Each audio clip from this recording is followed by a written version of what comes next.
Olá, bem-vindos a um programa Fechamento. Antes da gente entrar aqui nos assuntos principais, eu queria só que o Cacá mostrasse para a gente a capa dessa semana. Eu não vou me prolongar no assunto, mas vamos dizer assim, um ponto que o presidente do Banco Central, Roberto Campos Neto, terá que explicar se ele tem algum conflito de interesse em relação aos seus investimentos. Mas eu recomendo que todo mundo que está nos assistindo que acompanhe, compre. É uma reportagem exclusiva do André Barrocal e vale a pena acompanhar. E a gente também, obviamente, vai também acompanhar os desdobramentos dessa história. O título dessa semana aqui, a apresentação desse programa, trata aí de duas guerras, essa guerra que se desenrola no Brasil há muito tempo, essa guerra civil, de certa medida, essa crise de segurança que agora se mostra mais uma vez no Rio de Janeiro, e também vamos falar depois um pouco sobre o que está acontecendo, os últimos acontecimentos lá no conflito entre Israel e Hamas na faixa de Gaza. Mas hoje, dessas notícias que a gente teve essa história aí a ser confirmada. O Maurício Tuzvô, que é do Rio de Janeiro, desconfia um pouco, vamos dizer assim, da qualidade dessa informação, mas o governo do estado do Rio de Janeiro divulgou que supostamente houve uma ameaça, ou há uma ameaça de atentado contra o governador Cláudio Castro. É mais um conflito desse momento difícil que está vivendo no Rio de Janeiro, depois que você teve uma operação policial que matou um miliciano ligado ao narcotráfico, o Faustão. Você teve uma reação da milícia, foram queimados aí 35 ônibus no Rio de Janeiro, e só tem esse debate sobre o que fazer e qual o papel de cada ente federativo, do Estado e do governo federal no combate a esse problema, que é um problema de longa data. Obviamente, a gente vai discutir todos esses aspectos aqui. Para falar sobre esse assunto, inclusive, a gente recebe hoje o Daniel Siqueira, que é o conselheiro do Fórum Brasileiro de Segurança Pública. Daniel, bem-vindo, desculpe é Daniel Cerqueira. Daniel, bem-vindo, obrigado por aceitar o nosso convite. Muito obrigado, boa noite, Sérgio, boa noite, Maurício, Fabíola e a todos que estão nos acompanhando aqui no fechamento. É um enorme prazer estar com vocês. Maravilha. Eu divido esse programa hoje com a Fabíola. Fabíola, bem-vindo. Maurício. Obrigada, boa noite a todos. Boa noite, Sérgio, Fabíola. Bem, Cerqueira, eu vou começar assim, obviamente, quer dizer, nenhum dos componentes dessa história ele é novo por si só. A milícia já existe há muito tempo, a gente sabe todos os problemas e da sua expansão. A gente sabe de volta e meia você tem essas crises desse tipo no Rio de Janeiro. Queimar o ônibus também, vamos dizer assim, acontece em várias partes do Brasil e acontece de várias maneiras, seja às vezes pelo tráfico, agora a milícia usou esse recurso, às vezes é uma comunidade que reage à violência policial. Todos esses componentes, como eu disse, eles existem, mas eles estão juntos nessa história. Eu começo perguntando o seguinte: o que há de novo nesse momento da escalada da violência, do crime organizado e das milícias no Rio de Janeiro e no Brasil? O que tem de diferente, se é que há algo de diferente em relação a outros momentos como este? Bom, eu acho que, em primeiro lugar, essa crise atual é apenas mais um capítulo de muitas crises que, como você mesmo falou, a gente já vem sofrendo no Brasil, mas aqui no Rio de Janeiro em particular, nessa questão das milícias há muitos anos, né? Então, não é um fato novo, é simplesmente uma crise crônica que acontece por repetições de erros e, além disso, por ignorar o maior problema que nós temos hoje de segurança pública no Rio de Janeiro, que é exatamente a formação da maior organização criminosa que nós temos no Brasil, que é uma organização que liga as milícias, a banda podre das polícias e a banda podre da política carioca. Esse é um problema que não começou hoje. Só que a gente, geralmente, ou as autoridades, muitas vezes, como até o próprio secretário de Segurança, lá em 2006, Roberto Precioso, numa série de ataques que houve, ele falou: milícia, não existe milícia, né? Isso é pura besteira. Então, as autoridades, geralmente, elas oscilam entre negando o problema ou então, num golpe de prestidigitação, colocam o inimigo maior, que é sempre a facção, o Comando Vermelho, quando, na verdade, o grande problema que nós temos aqui no Rio de Janeiro é exatamente a corrupção de setores das nossas polícias ligados à política. Esse é o grande problema. Enquanto a gente não enfrentar esse problema de cara, com a reforma radical das polícias cariocas, podemos esquecer o combate a Comando Vermelho e outras facções, porque se a gente tem uma polícia corrompida, nada vai funcionar ali. Daniel, nessa ação aí do governo federal, né, no combate à violência no Rio de Janeiro, existe a possibilidade do Ministério da Fazenda também entrar, né, atuar, né, nesse processo, em busca de descobrir o caminho do dinheiro, quem financia, né, essas milícias, esses grupos do crime organizado. É um dos caminhos, isso de fato pode levar, né, a uma solução, digamos assim, ou mesmo minimizar esse problema da violência no Rio de Janeiro? Não, isso é importante, a gente quebrar a cadeia financeira do suporte econômico das milícias, isso sem dúvida é fundamental. Mas eu queria, antes de falar de soluções, né, falar de duas questões que estão presentes aí na sua pergunta. A primeira, a gente, antes de ter esse ataque os incêndios aos 35 ônibus, na semana anterior, quer dizer, o governador indicou um novo secretário de Polícia Civil, que já é uma coisa absurda, esdrúxula, não haver um secretário de segurança. Tem um secretário aqui no Rio de Polícia Civil e um secretário de Polícia Militar, que, na verdade, é uma forma de resguardar interesses corporativos. Você fica no seu quadrado, eu fico no meu, e ninguém se apurrinha com isso. Então, já é uma coisa esdrúxula, né? Mas a questão toda é que o secretário que foi indicado e que agora foi desindicado, pelo que eu ouvi uma notícia hoje, né? Ele foi indicado por um deputado, o Márcio Canela, que é ligado a milicianos. No escritório dele trabalha a mulher de um miliciano condenado em 2017 por vários crimes de homicídio e também por chefiar a milícia exatamente no território onde é a base eleitoral desse deputado. Então, fica difícil a gente entender como que o governo estadual sai com bravatas, dizendo que o crime organizado, a milícia, não vai desafiar o Estado. Já desafiou, já entrou na sala de estar, quebrou a cristaleira, cuspiu em cima da mesa, já acabou, não tem mais desafio. Né? E a gente vê que exatamente tem essa ligação entre a política, a banda podre da política e a banda podre das polícias. Então, esse é um problema central. O governo federal ele está tentando entrar, mas eu acho que o governo federal está no meio de algumas ações que fazem sentido, como essa de trazer o COAF, né, quebrar o elo financeiro da cadeia de valor da milícia. Né? Me parece que o governo federal também está num universo paralelo. Pelas notícias que eu ouvi aqui, estão pensando em trazer a Marinha, Exército, Aeronáutica, botar drones, né, vigiar portos e aeroportos. Ora, o nosso problema central são as milícias no Rio de Janeiro. É a banda podre da polícia e a banda podre da política. Então, qual é a ação que tem que ser feita? Não são ações tópicas, pontuais e que, eventualmente, vão dar uma resposta midiática, né? Mas são respostas simples e duradouras, como a gente já fez no Brasil. Vou dar um exemplo. Em 2002, no estado do Espírito Santo, havia uma organização criminosa muito parecida com aqui no Rio, e que o chefe da gangue era exatamente o presidente da Assembleia Legislativa. O braço armado dessa facção era o coronel da Polícia Militar. O titular das execuções penais era também do grupo. Como é que isso foi quebrado?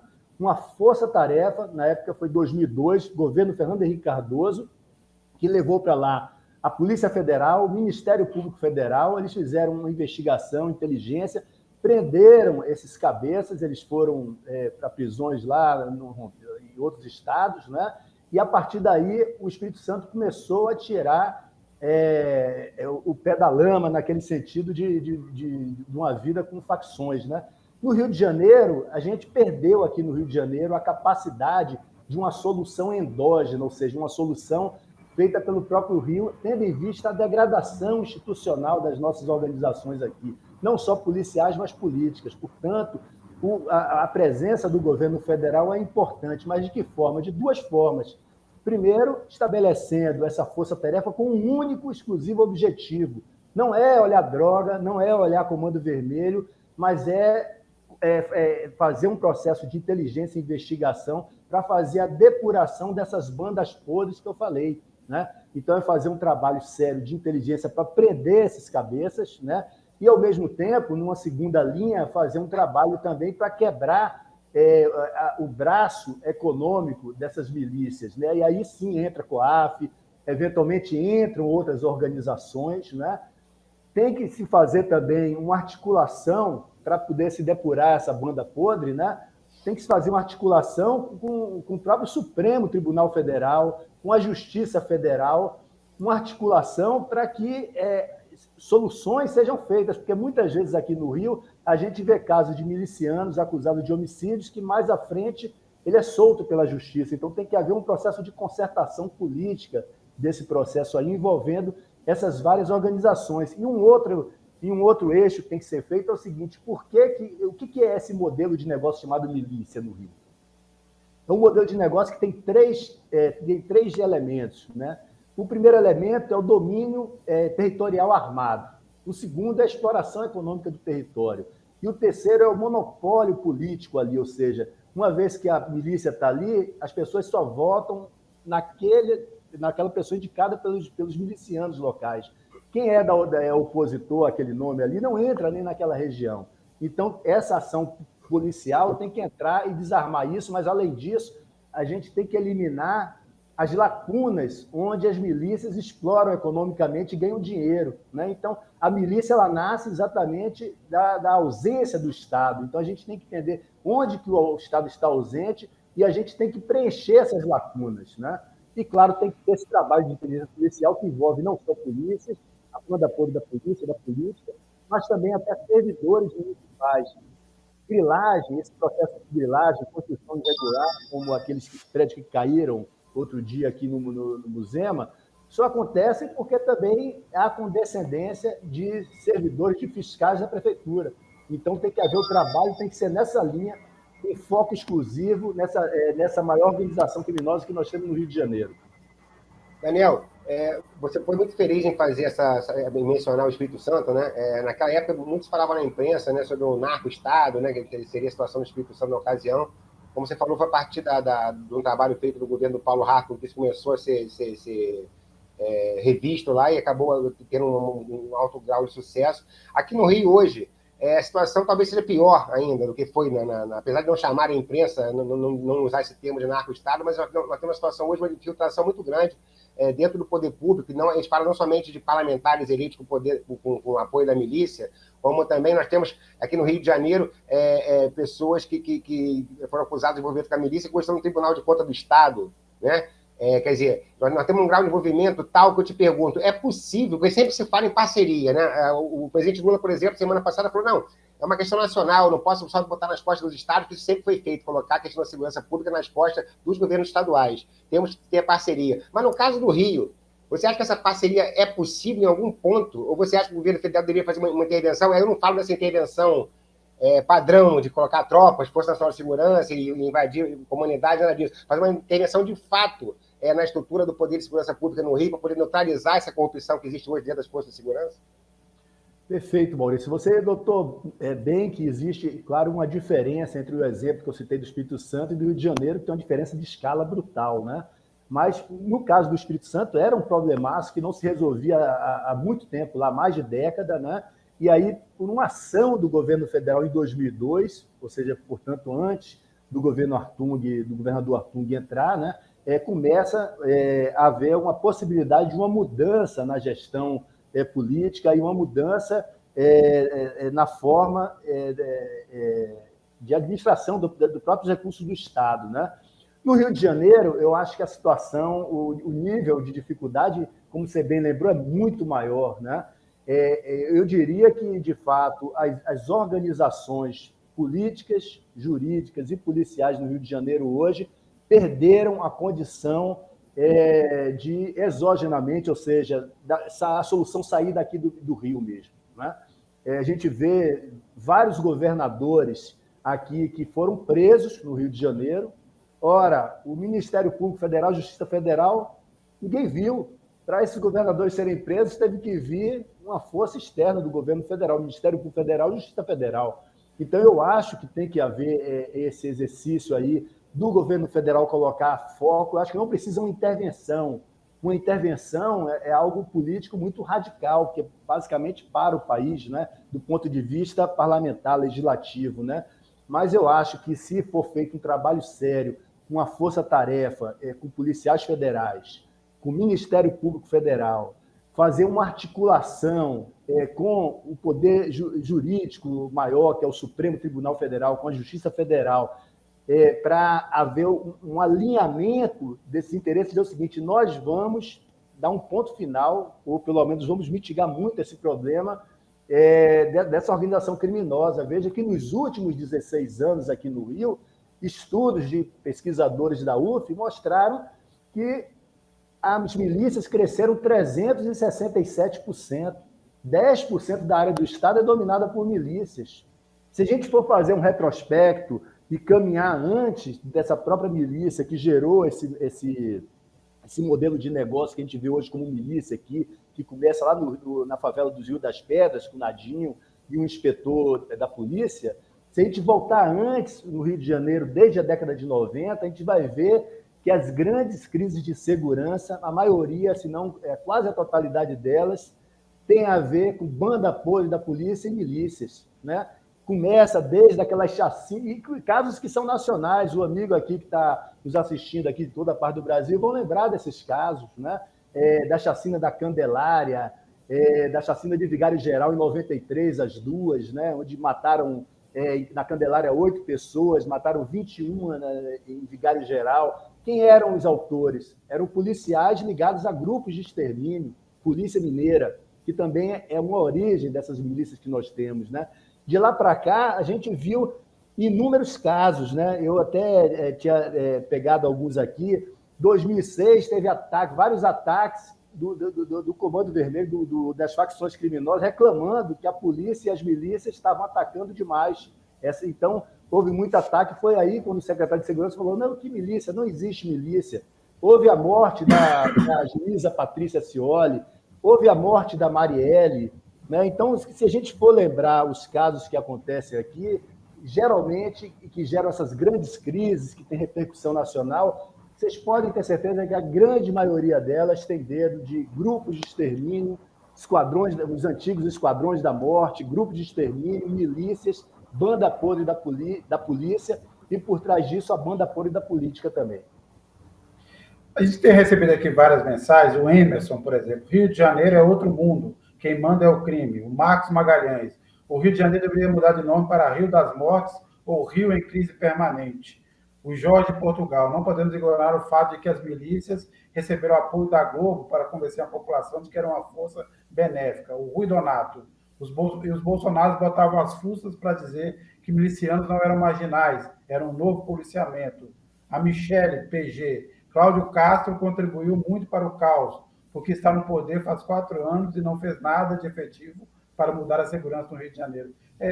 Daniel, a pergunta que eu faço é a seguinte: você vê clima, condições, dadas às outras tantas dificuldades que o Brasil vive? Obviamente, a gente sabe hoje que a segurança subiu para o topo das preocupações da população brasileira, não só por conta do Rio de Janeiro, que a gente vê agora, mas o que aconteceu na Bahia, em São Paulo, recentemente em outros estados. Mas eu pergunto o seguinte: eu queria que você avaliasse um pouco esse plano que foi lançado pelo Flávio Dino, se ele realmente traz alguma coisa diferente e pode trazer alguma coisa que com algum poder de intervenção mais profunda nesse problema, e se você vê as condições para que se chegue a um acordo, por exemplo, para formar essa força-tarefa que você defende.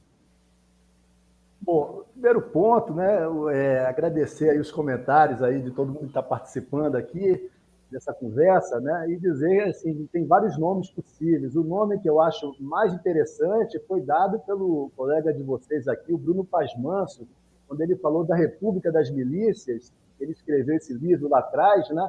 Ele não podia ter sido mais assertivo Eu acho que é o título melhor que a gente poderia ter aqui no Rio de Janeiro, né? Mas eu acho o seguinte, que é aquele negócio, é o clima de barata voa a crise. Né? Quando a crise acontece, temos que ter uma solução, fazer alguma coisa, até para dar resposta à mídia. Afinal, os jornalistas estão lá na porta, lá, e aí, o que vão fazer? Então, daí, dessa hora, surgem as soluções milagrosas, né?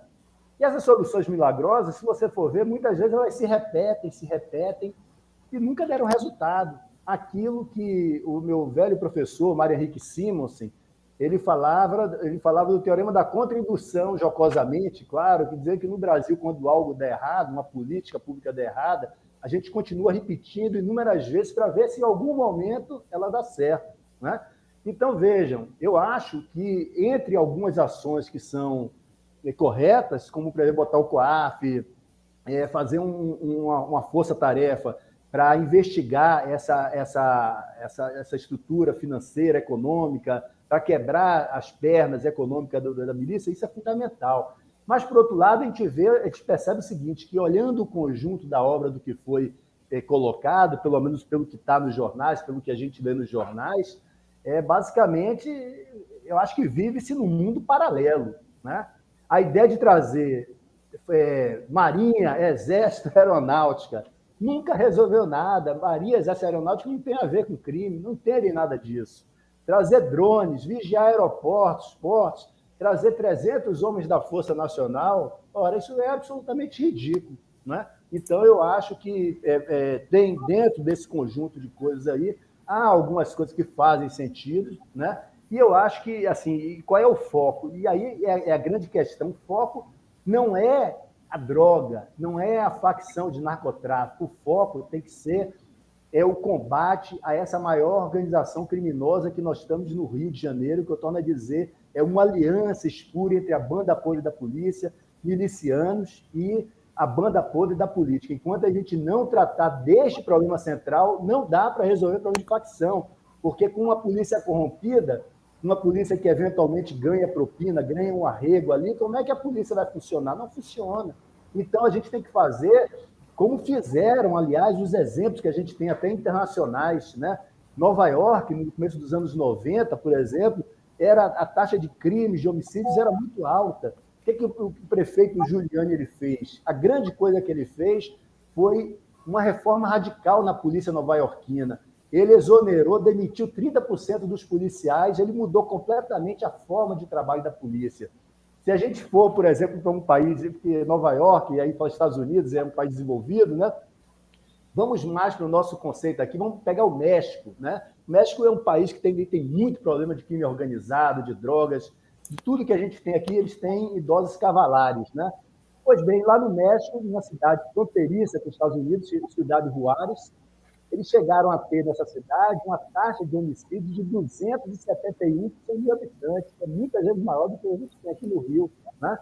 E eles conseguiram reverter isso em poucos anos, 2, 3 anos, a taxa caiu para 19 por 100 mil, de 271 para 19. O que eles fizeram? Primeiro, uma reforma radical na polícia, que era corrupta lá. Tiraram o exército, que também foi corrompido, que foi o combate às drogas pelo presidente Calderón, botou as Forças Armadas na rua e terminou sendo objeto de corrupção também, e também foi acusada de inúmeros atos de tortura e por aí vai. Né? Então, eles afastaram as Forças Armadas, reformaram a polícia e chamaram a sociedade para uma solução conjunta. Quando houve uma nova polícia, um novo comando que juntou, empoderou as comunidades, e isso enfraqueceu o crime organizado, que lá, assim como aqui, os criminosos eles pegavam também, cobravam taxas do comércio, das pessoas, de todo mundo. E aí isso acabou com toda essa mudança que houve de governo, mas que começa, sobretudo, com uma reforma radical na polícia lá de Cidade Juárez também.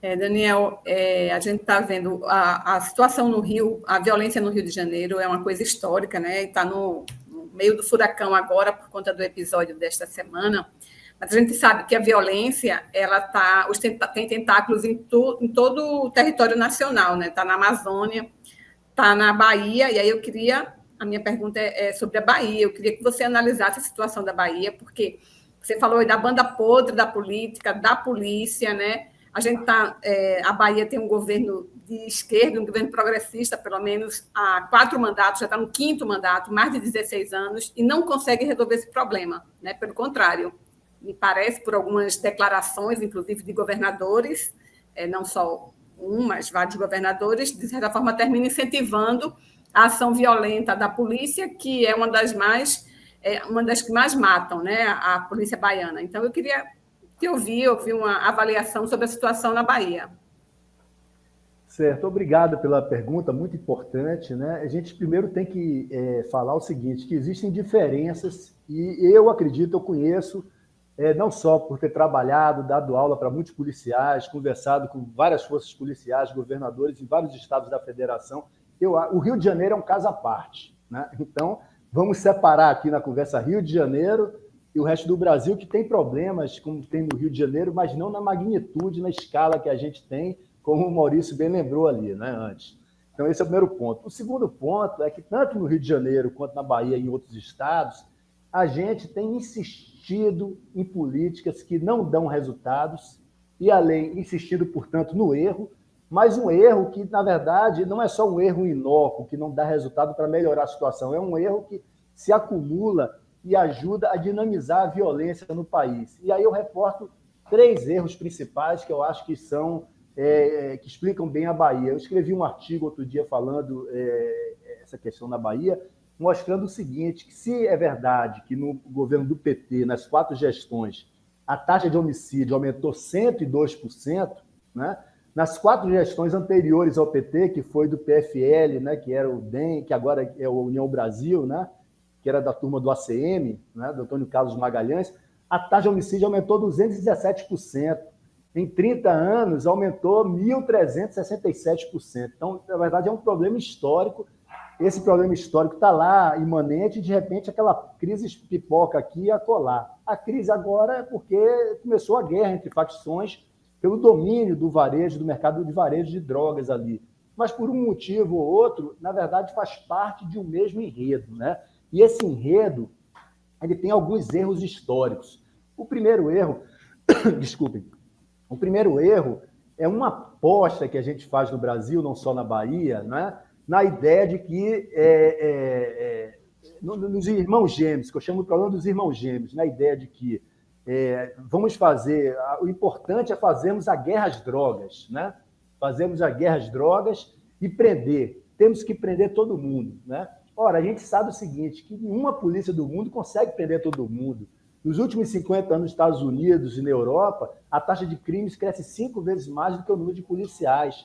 Cada prisão que você faz, além de você desperdiçar recursos públicos que poderiam ser orientados para aqueles criminosos, para a prisão daqueles criminosos que mais perigo causam à sociedade, além disso, a gente termina prendendo nesse bolo, sobretudo de guerra às drogas, aquele pequeno traficante, o aviãozinho, o cara que furtou, roubou alguma coisa ali na esquina, e a gente enche as cadeias de presos em que a superlotação é um elemento que faz perder o controle das cadeias pelo Estado. E é dali, das cadeias superlotadas, é que nascem as facções criminosas. Então, hoje, na Bahia, nós temos de 10 a 35 facções, segundo consta, né? Facções que estão disputando o mercado de narcotráfico no varejo lá, né? No Brasil, a última vez que eu contei, tínhamos 79 facções criminosas de drogas, né? Todas elas nasceram de dentro das prisões pelo descontrole do Estado. Então, a gente tem que pensar o seguinte, a polícia tem que ter um trabalho central na inteligência, no mapeamento de quem são os grandes criminosos, os matadores profissionais, e fazer um trabalho para prender essas pessoas e desarticular o suporte econômico dessas facções, né? Então, o primeiro erro foi isso, investir numa política de guerra às drogas que só faz...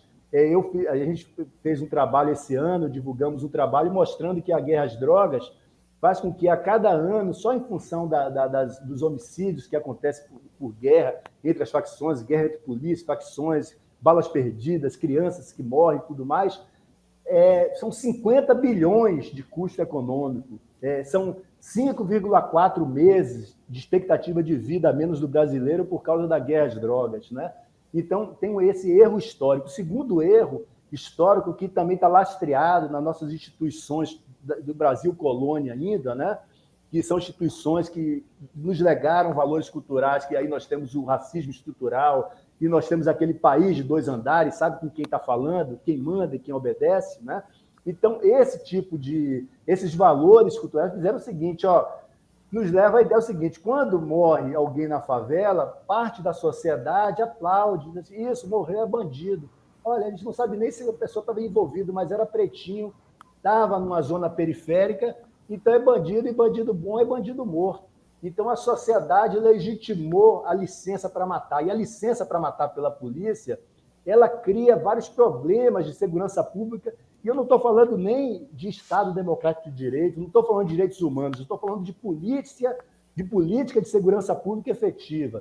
Quais são os problemas que isso causa? Quando a ideologia da guerra está presente nos morros, isso significa dizer que o policial passa a ver o cidadão que ali mora como inimigo e vice-versa. O que a gente sabe da literatura internacional do que funciona em segurança pública? Quando polícia e comunidade não estão juntos, não estão compartilhando valores, confiança recíproca, o trabalho de polícia não funciona. O segundo ponto é que quando a gente dá licença para matar, o que acontece? O policial, simplesmente, claro que pela lei, o policial pode matar alguém na rua, quando a pessoa coloca a vida de alguém em risco, ou a dele mesmo, né? Então existe um negócio que é o gradiente da força, tem legislação própria sobre isso, tem convenções internacionais que normatizam isso, né? Então há situações que o policial pode matar, mas tem que haver um escrutínio da sociedade para saber se aquela morte foi legítima ou não. Quando a sociedade simplesmente dá essa licença para matar, o que acontece? O policial pode simplesmente usar discricionariamente esse poder de vida e morte lá na viela, dizendo o seguinte, vem cá, quanto vale sua vida? E é aí que nasce o mercado das propinas, o mercado do arrego, né? Diz o seguinte, olha, eu posso agora te matar, quanto é que vale a sua vida? E aí há um processo de negociação, de arrego, e isso coloca a perder todo o trabalho de segurança pública. E, por último, esse erro histórico que a gente tem na Bahia, vem cometendo, vem reproduzindo um modelo carlista lá desde a década de 80, né?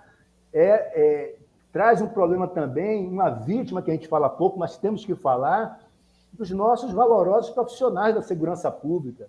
Há um livro que é muito utilizado por todas as forças de segurança dos Estados Unidos, escrito por um tenente-coronel do Exército Americano, que ele fala do custo disruptivo da ideia da morte todo dia na vida do policial. Isso causa desde problemas psicológicos extremos até a ideia de suicídio desse próprio policial. Então, essa ideia de guerra, essa ideia de matar, morrer, de tiro na cabecinha, de atirar de helicóptero, isso daí vitimiza a comunidade, isso empodera o crime organizado e isso vitimiza o próprio policial. Então, a gente tem que mudar a chave. E aí temos o terceiro ponto, que eu acho que explica bem a Bahia e também o Brasil, Fabiola, que é o seguinte, quando tem a crise, a gente sempre pensa em uma situação tópica, pontual, para dar uma resposta midiática àquela crise, né? Mas a gente não pensa numa solução estruturada para resolver o problema. Vamos imaginar, por exemplo, nessa fase lastimável da Covid. Imagine se os médicos fossem tratar as pessoas simplesmente olhando se o cara estava com febre alta ou dando oxigênio. É importante, está em crise, o cara pode morrer de febre alta ou de falta de oxigênio. Mas o que vai curar, na verdade, é o quê? É a ciência a partir das vacinas, né? Então, você tem que ter um plano de curto prazo que afeta o sintoma, mas tem que ter um programa de médio e longo prazo para atuar nas causas. Então, na segurança pública, a gente sempre fica nessa política de enxugar gelo, na política de apagar incêndio, na base da improvisação, do achismo, e a gente não faz o que deveria ter feito. No caso do Rio de Janeiro, o ponto 1 dessa agenda é acabar com essa organização criminosa aí que envolve milícia, política e a banda apoio da polícia, né? Mas no Brasil e também no Rio de Janeiro, a gente tem que atacar um outro ponto. A gente sabe, por exemplo, que o crime é muito concentrado. Você tem uma ideia, no Rio de Janeiro, também em outros lugares, outras capitais, metade dos homicídios aqui acontecem em 2 a 3% do território. 2 a 3% do território. Então, o Estado tem que entrar nesses territórios, mas não entrar só com polícia, entrar com educação, com saúde, com assistência social. A gente tem que invadir a praia daqueles meninos que foram relegados pela sociedade e disputar palmo a palmo com os criminosos, com o crime organizado aquele menino. Porque se a gente não fizer isso, podemos prender, podemos matar. Tem uma fila de 10 ali para substituir aqueles garotos. Então, a gente nunca propôs uma solução estruturada para resolver o problema de segurança pública. Então, Fabíola, para concluir, o que a gente vive na Bahia e vive aqui no Brasil, na verdade, são erros repetidos que, na verdade, dinamizam o problema. A gente nunca investiu em soluções, porque investir em soluções dá trabalho. É arriscado do ponto de vista político você dizer que vai colocar recursos ali, né? Aí, se o Lula, o presidente, entra, bota a mão nessa cumbuca, amanhã mata um ali, vai dizer, pô, cadê o Lula? Então, tem um custo político de entrar, e, além disso, tem um custo de gestão muito grande, que isso precisa de políticas intersetoriais, precisa coordenar a ação da saúde, assistência social, educação, cultura, esporte e polícia. Precisa botar todo mundo junto com o grande maestro dessa orquestra, que é o presidente da República, que é o governador e que é o prefeito. Muito bem, a gente, Daniel Cerqueira, essa conversa, obviamente, poderia aqui durar muito mais. Tenho certeza que tem aqui vários pontos para serem abordados. Infelizmente, a gente está aqui terminando esse primeiro bloco, mas eu agradeço muito a sua participação. Espero que você volte em outros momentos. Também tem um espaço para escrever artigos na revista, no site. Fica à vontade. Eu agradeço bastante a sua disposição e, obviamente, também a clareza da exposição aqui hoje. Para mim, foi realmente muito instrutiva. Então, eu agradeço e volto sempre e até a próxima. Muito obrigado, eu que agradeço. Estou muito feliz de estar com todos vocês aqui, todos que estão nos acompanhando no programa Fechamento aí. Estou sempre à disposição, precisando aí, estamos juntos aqui. Muito obrigado, uma boa noite a todos. Até mais. Bem, como se fosse a Ana Maria Braga, eu diria que esse é um problema complexo, mas realmente de solução difícil. Mas a gente vai sair aqui de uma faixa de Gaza, vai para outra. Estamos aí, mais uma vez, na iminência de uma invasão terrestre de Israel. Hoje teve uma incursão militar. Ela durou um pouco mais do que a última, em tese, para destruir alguns alvos, áreas de armamento do Hamas, também de esconderijo do Hamas, mas os ataques continuam. Hoje se computaram mais 50 mortes, segundo a autoridade palestina. Há um embate na ONU. O embaixador de Israel hoje mostrou algumas cenas chocantes, que era de um israelense sendo decapitado. O representante da autoridade palestina respondeu, houve um certo bate-boca, e no Conselho de Segurança o jogo está parado por conta dos Estados Unidos. Os Estados Unidos vetaram mais de uma das resoluções, vetaram agora de novo uma resolução da Rússia, e a Rússia, em troca, vetou a resolução também proposta pelos Estados Unidos, que defendia o direito de Israel de autodefesa. Nós estamos nessa situação, Maurício e Fabíola, e continuamos nessa história de que, aparentemente, Fabíola e depois Maurício, isso só vai parar depois que Israel chegar, computar lá e achar qual é o tamanho, vamos dizer assim, do seu direito de defesa, como eles dizem, ou da vingança. Ou seja, só vai acabar quando Israel se sentir satisfeito, a população israelense, o governo israelense se sentirem satisfeitos com a resposta aos ataques do Hamas, não? Sim, Israel diz que só vai parar quando exterminar a última célula do Hamas, né? Mas, enquanto isso, civis, né, estão morrendo aos montes aí, e a gente não vê uma alternativa dos organismos internacionais, porque está essa guerra aí, né, no Conselho de Segurança da ONU. Proposta do Brasil foi vetada, depois os Estados Unidos apresentou uma nova proposta, também teve veto da Rússia. A Rússia apresentou uma proposta, enfim, não se consegue chegar a um consenso, e, enquanto isso, né, a mortandade só faz aumentar, né?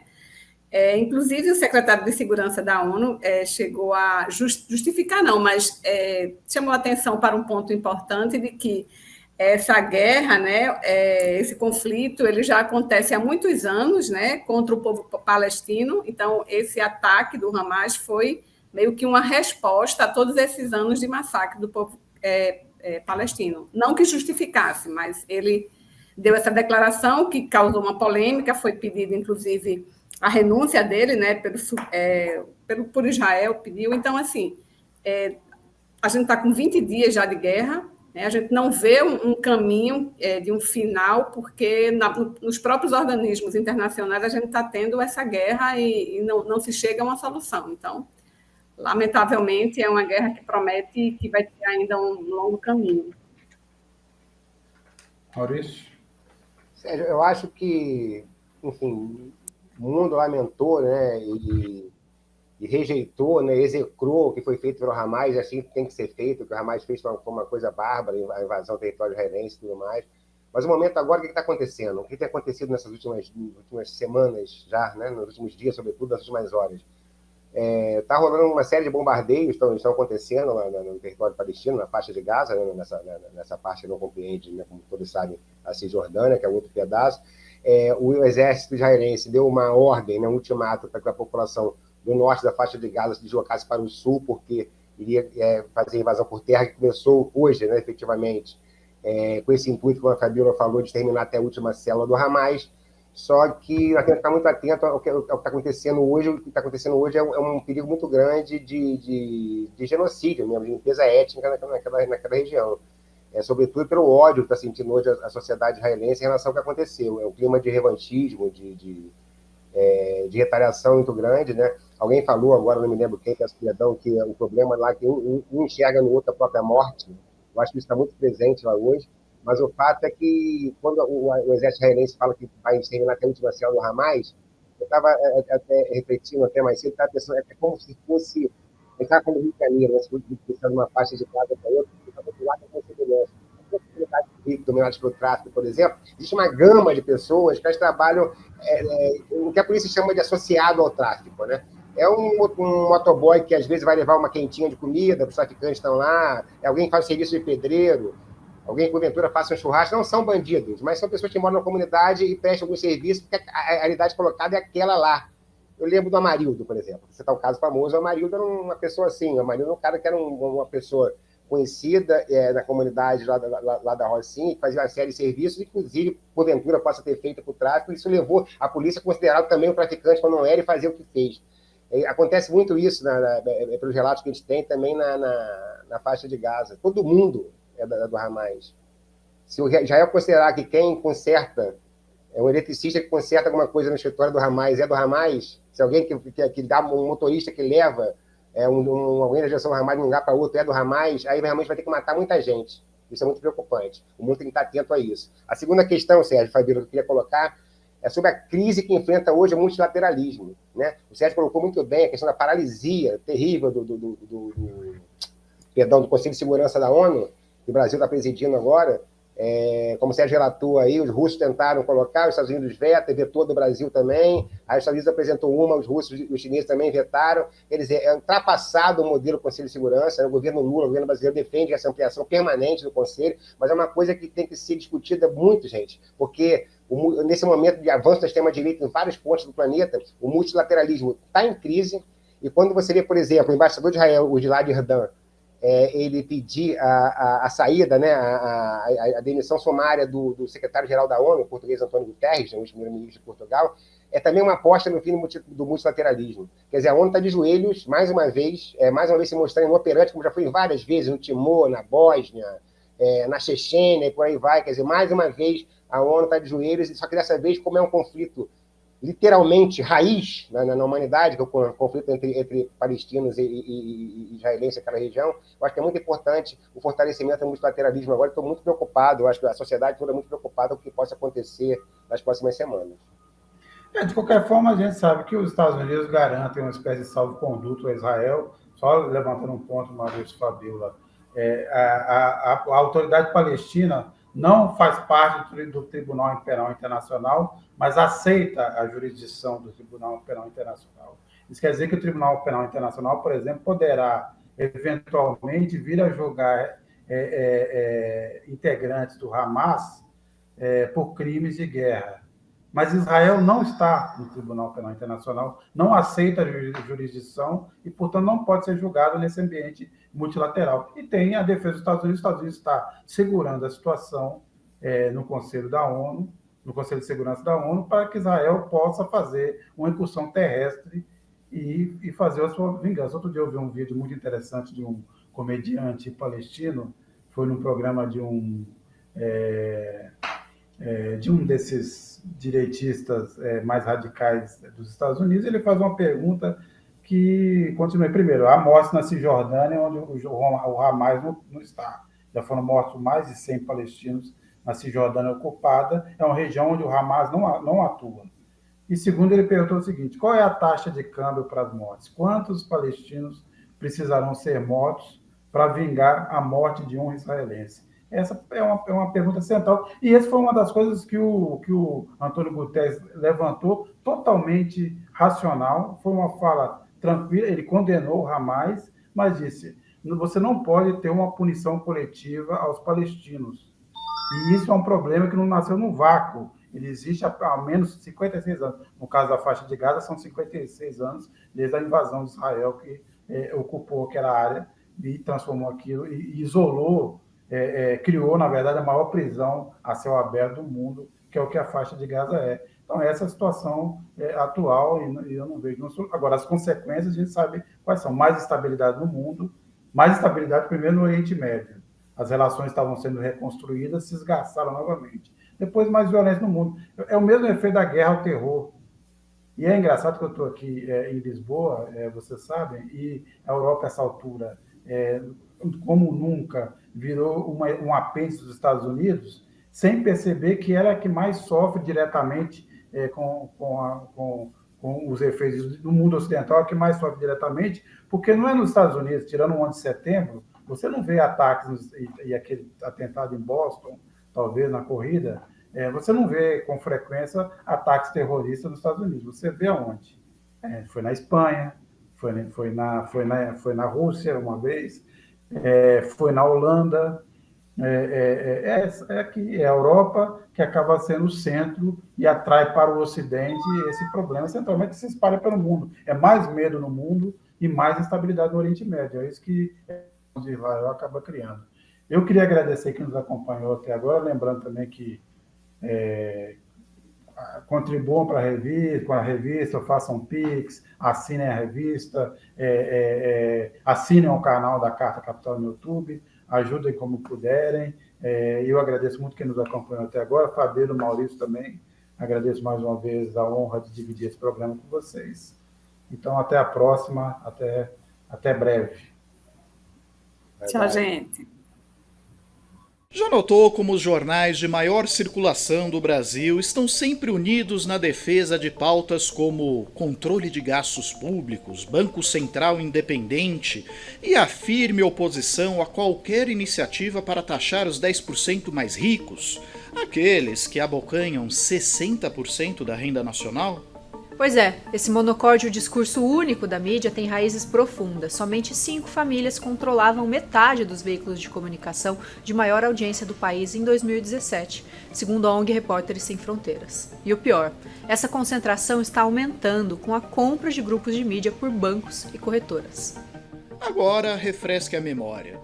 Você lembra qual foi a primeira publicação a denunciar os abusos da Lava Jato, muito antes do vazamento daquelas conversas que comprovaram o conluio do juiz Sérgio Moro com procuradores da República para prender Lula? Recorda-se de quem desde o primeiro momento denunciou que o impeachment de Dilma Rousseff era um golpe? Nadar contra a corrente sempre foi a nossa especialidade, mas também nos cobra um preço alto. Carta Capital sofreu boicote sistemático dos governos Temer e Bolsonaro, inclusive com pressões para que grandes empresas deixassem de anunciar na revista. Só sobrevivemos nesse período graças à inestimável contribuição dos nossos assinantes e apoiadores individuais, trabalhadores como eu e você que ainda sonham com um país mais democrático, justo e inclusivo. Somos muito gratos a todos que nos apoiaram nesse momento. Mas o perigo não passou. A concentração do mercado publicitário nas chamadas Big Techs tem ferido de morte veículos com estrutura bem mais robusta do que a nossa. Imaginem o impacto desse fenômeno em quem nunca pôde contar com o apoio de grandes empresas e grupos financeiros. E é por isso que renovamos o pedido de apoio. Só conseguimos manter o jornalismo corajoso, honesto e transparente de Carta Capital com as contribuições de nossa comunidade. Não adianta criticar a mídia corporativa e não apoiar quem sempre esteve ao lado da democracia, da diversidade e dos direitos humanos. Faça sua parte. Contribua com Carta Capital. Faça uma assinatura para receber a revista em sua casa ou faça uma assinatura digital. Se você não pode assumir um compromisso mensal agora, doe qualquer valor em nosso site ou no Superchat durante as nossas transmissões ao vivo pelo YouTube. Valorizamos igualmente todas as formas de contribuição, não importa a quantia que você possa despender, porque temos clareza de que juntos somos mais fortes e podemos vencer o discurso único da mídia.